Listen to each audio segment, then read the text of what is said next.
Imaginez ceci. Vous êtes allongé dans votre lit. La journée est terminée. Vous êtes épuisé. Mais juste au moment où vous vous endormez, vous le sentez. Une présence. Ce n'est pas un rêve. Des ombres se déplacent dans l'obscurité. Vous êtes hanté.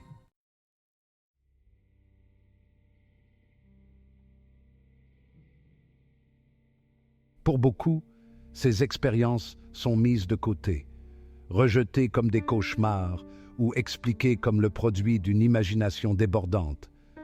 Mais pour ceux qui ont vraiment ressenti l'emprise glaciale de ces entités, il n'y a aucun doute, c'est une attaque spirituelle. Ces attaques nocturnes sont souvent l'œuvre de ce que l'on appelle les maris spirituels et les épouses spirituelles. Ce sont des entités démoniaques qui s'attachent aux individus, cherchant à perturber leur vie. Ils prospèrent dans le secret, murmurant des mensonges et semant le doute, la peur et la confusion. Mais il n'y a aucune raison de céder à la peur. Vous avez le pouvoir de vous libérer de cette oppression spirituelle.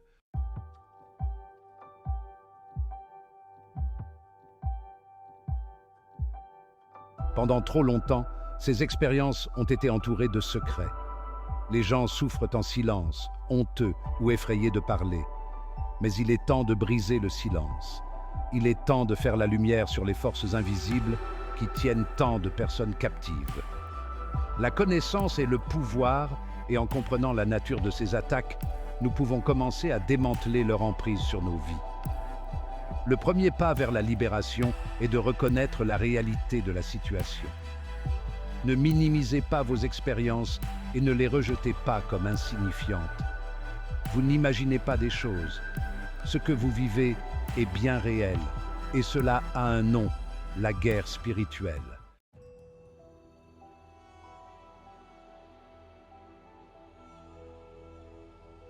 Le royaume de l'esprit est un domaine fascinant et complexe, souvent mal compris et craint. Bien qu'invisible à l'œil nu, son influence sur notre monde physique est indéniable. Tout comme il existe des forces spirituelles bienveillantes qui œuvrent pour notre bien, il existe des entités malveillantes qui cherchent à semer le chaos dans nos vies. Ces forces ne sont pas le fruit du folklore ou de la superstition, mais une réalité qui donne à réfléchir. Ces entités, souvent appelées esprits démoniaques, opèrent avec un seul but: voler, tuer et détruire. Elles sont rusées, trompeuses et implacables dans leur poursuite des âmes humaines. Elles opèrent dans l'ombre, s'attaquant à nos faiblesses, exploitant nos vulnérabilités. Mais la connaissance est le pouvoir.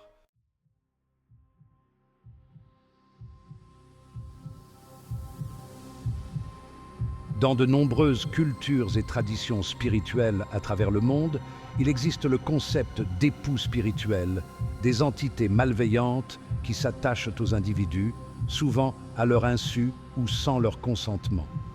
Ces entités portent de nombreux noms, mais dans ce contexte, nous les appellerons maris et femmes de nuit. Ce ne sont pas des figures romantiques comme leur nom pourrait le laisser croire. Ce sont des entités démoniaques qui s'attaquent à des individus sans méfiance, cherchant à établir une union impie qui draine leur force vitale. Le mari de nuit cible généralement les femmes, apparaissant souvent dans les rêves sous la forme d'un amant séduisant. Il murmure des mots doux, promet richesse et bonheur, et va même jusqu'à avoir des rapports sexuels avec sa victime pendant son sommeil. Ces rencontres, bien que paraissant agréables sur le moment, laissent la femme épuisée et de plus en plus isolée d'une véritable connexion humaine. La femme de nuit, quant à elle, jette son dévolu sur les hommes, apparaissant dans les rêves comme une femme magnifique et séduisante.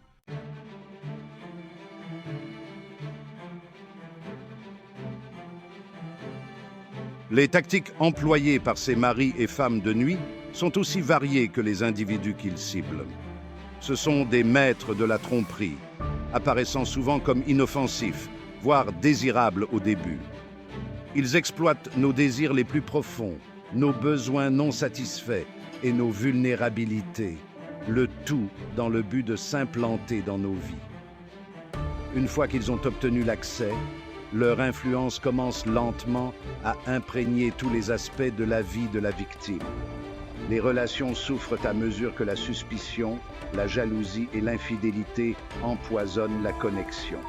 Les finances diminuent à mesure que de mauvaises décisions et un manque de motivation s'installent. La santé se détériore à mesure que la victime souffre de fatigue chronique, de maladies inexpliquées et d'un sentiment général de malaise.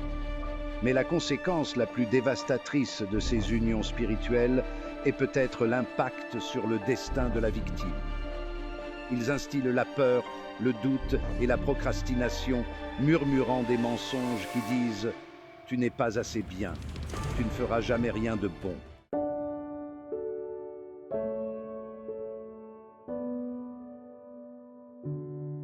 Prenons l'histoire de Sophie, une jeune femme pleine de potentiel. Dès son plus jeune âge, elle possédait un talent naturel pour la musique, sa voix capable d'émouvoir les âmes de tous ceux qui l'écoutaient. Ses rêves étaient grands, son ambition encore plus grande. Elle envisageait une vie remplie de sens, utilisant son don pour toucher la vie des autres. Mais elle ne se doutait pas qu'une force sinistre se cachait dans l'ombre, prête à faire dérailler son destin. Cela a commencé subtilement. Nuit après nuit, Sophie était en proie à des rêves vifs. Dans ces rêves, elle se retrouvait dans les bras d'un étranger beau et séduisant. Sa voix était douce comme du velours, son toucher électrique. Il la couvrait d'affection, lui murmurant des mots d'adoration et lui promettant le monde.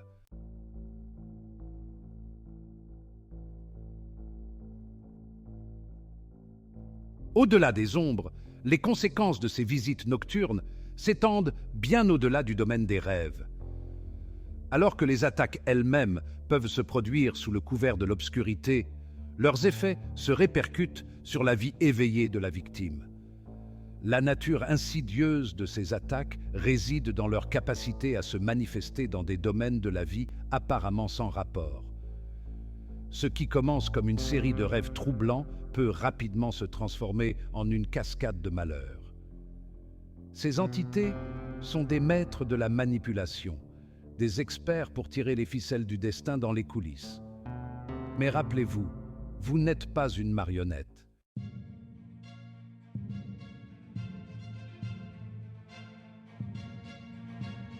L'une des conséquences les plus douloureuses de ces attaques spirituelles est l'impact dévastateur qu'elles ont sur les relations.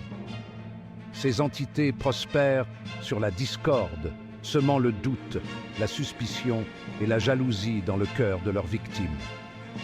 La communication se brise, remplacée par des malentendus, des accusations et des disputes amères.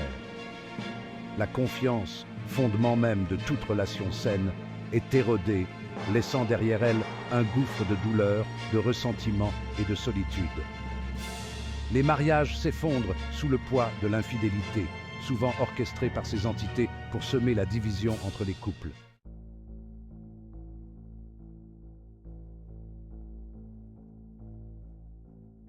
L'assaut incessant de ces entités spirituelles pèse lourdement sur la santé physique et mentale de la victime.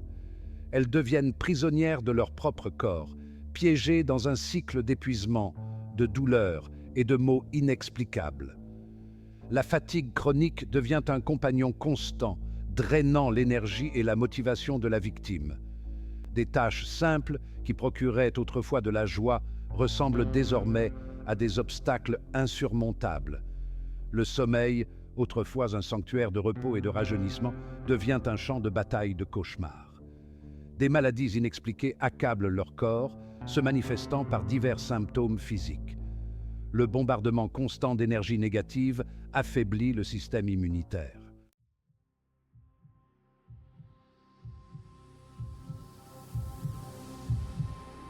Murmures de désespoir, tourment mental et émotionnel. La véritable cruauté de ces attaques spirituelles réside dans leur capacité à pénétrer au plus profond de l'être humain, attaquant son esprit, ses émotions et son âme. La victime, bombardée par un flot constant de pensées négatives, de doutes et de peurs, commence à douter de sa propre santé mentale, de sa valeur personnelle et de sa place dans le monde. Le doute de soi s'installe comme un poison insidieux, murmurant des mensonges insidieux. Tu n'es pas assez bien, tu ne feras jamais rien de bon. L'anxiété et la peur deviennent des compagnons constants, jetant un nuage sombre sur tous les aspects de leur vie. La victime peut se retirer des situations sociales, s'isolant de ses proches.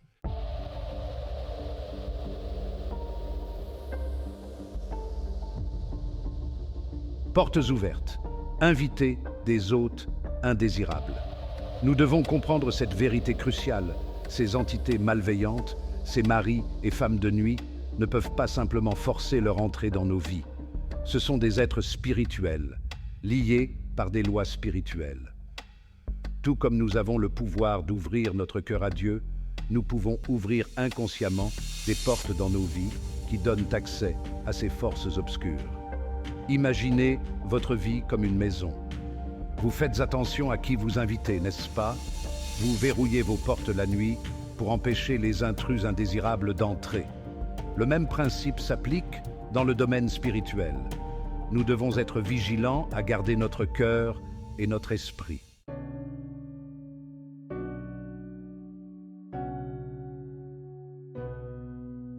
Malédiction générationnelle, les péchés des ancêtres. Parfois, les combats spirituels auxquels nous sommes confrontés ne sont pas les nôtres au départ. Les conséquences de choix faits il y a des générations peuvent résonner à travers le temps, affectant la vie de descendants qui ignorent l'héritage spirituel qu'ils portent. C'est la réalité des malédictions générationnelles. La Bible nous dit que les péchés des pères peuvent retomber sur les enfants jusqu'à la 3e et la 4e génération. Cela ne signifie pas que Dieu punit les innocents pour les péchés de leurs ancêtres. Cela signifie plutôt que des schémas de comportement négatifs, des habitudes destructrices et même des affiliations spirituelles peuvent se transmettre de génération en génération. Mais prenez courage, il y a de l'espoir.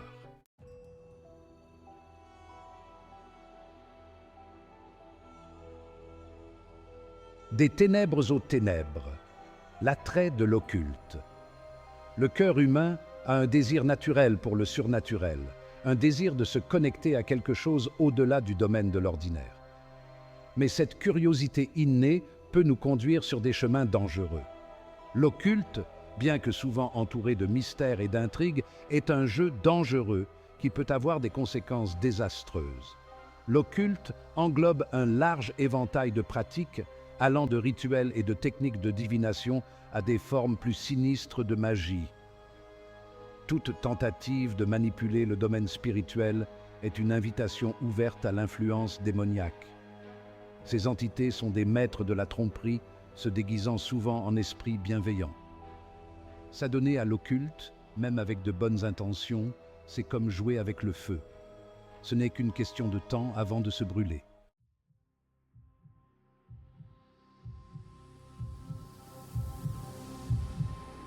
Objet d'esclavage. Méfiez-vous du faux pouvoir. Dans un monde obsédé par les biens matériels, il est facile de négliger la signification spirituelle des objets qui nous entourent. Certains objets peuvent servir de conduit à l'énergie négative, voire à l'influence démoniaque. Leur présence peut avoir un impact profond sur l'atmosphère spirituelle de nos maisons. Ces objets entrent souvent dans nos vies par des moyens apparemment innocents. Nous devons faire preuve de discernement. Tout ce qui brille n'est pas or. Ces objets peuvent servir d'encre, attachant des entités négatives. Demandez conseil et prenez des mesures pour les retirer.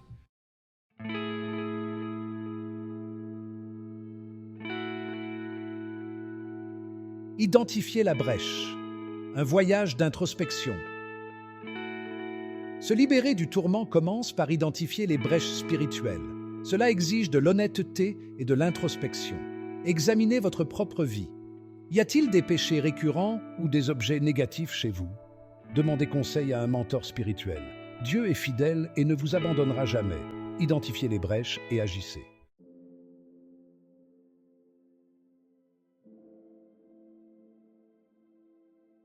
Vous avez marché dans les ténèbres. Vous avez reconnu la réalité de la bataille spirituelle qui fait rage autour de vous. Vous avez identifié les tactiques de l'ennemi et reconnu son influence insidieuse dans votre vie. Maintenant, il est temps de vous lever et de riposter. La bonne nouvelle est que vous n'êtes pas impuissant dans cette bataille. Vous avez le choix. Vous pouvez choisir de rester piégé dans les griffes de l'ennemi ou vous pouvez choisir la liberté. Ce choix, cependant, n'est pas passif. Il exige de l'action. Il exige du courage. Il exige une foi inébranlable en celui qui a déjà remporté la victoire sur toute puissance et principauté des ténèbres, Jésus-Christ. Le chemin de la libération n'est pas toujours facile, mais il vaut toujours la peine de se battre pour l'obtenir. C'est un voyage de renoncement, d'obéissance et de poursuite incessante de celui qui détient les clés de votre liberté.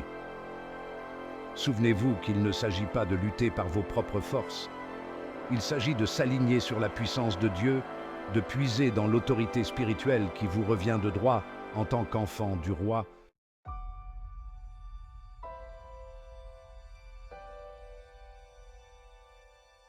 L'une des armes les plus puissantes de votre arsenal est l'arme de la prière. La prière n'est pas une formule magique, mais une ligne de communication directe avec le Dieu Tout-Puissant. Lorsque nous prions, nous nous engageons dans une guerre spirituelle, maniant l'épée de l'Esprit, qui est la parole de Dieu. La prière est la clé qui ouvre la porte à la liberté. C'est par la prière que nous reconnaissons notre besoin de l'intervention de Dieu. Voici une puissante prière de délivrance. Père céleste, au nom de Jésus-Christ, je viens devant toi aujourd'hui pour me libérer de tout lien impie. Je me repens de tout péché et renonce à tous les accords avec ces entités.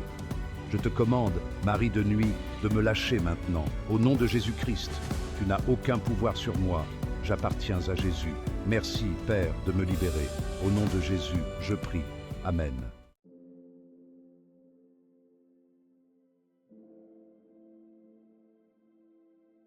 Marcher dans la liberté, une vie de victoire. Se libérer du tourment de mari et femme de nuit n'est pas une destination, c'est un voyage. Il s'agit de marcher dans la plénitude de la liberté et de la victoire que Jésus-Christ a acquise pour vous sur la croix. Cette liberté exige une participation active de votre part, un engagement à renouveler votre esprit dans sa parole et une confiance inébranlable en la puissance du Saint-Esprit. Vous avez le pouvoir de résister et de prononcer le nom de Jésus. Vous êtes plus que vainqueur en celui qui vous aime. Marchez dans cette vérité.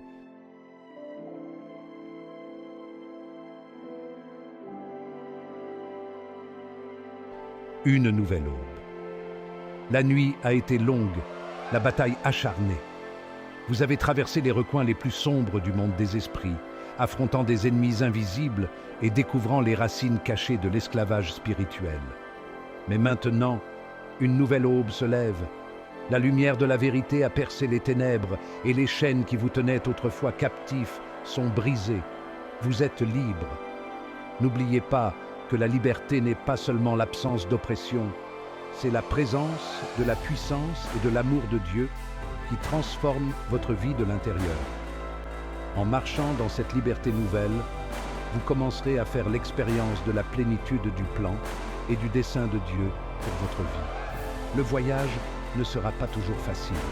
Il y aura des défis, des revers et des moments où l'ennemi essaiera de vous attirer à nouveau dans les ténèbres. Mais prenez courage, car vous ne combattez pas seul. Le même Dieu qui vous a délivré des griffes de l'ennemi est fidèle pour achever l'œuvre bonne qu'il a commencée en vous. Il ne vous laissera jamais tomber et ne vous abandonnera jamais.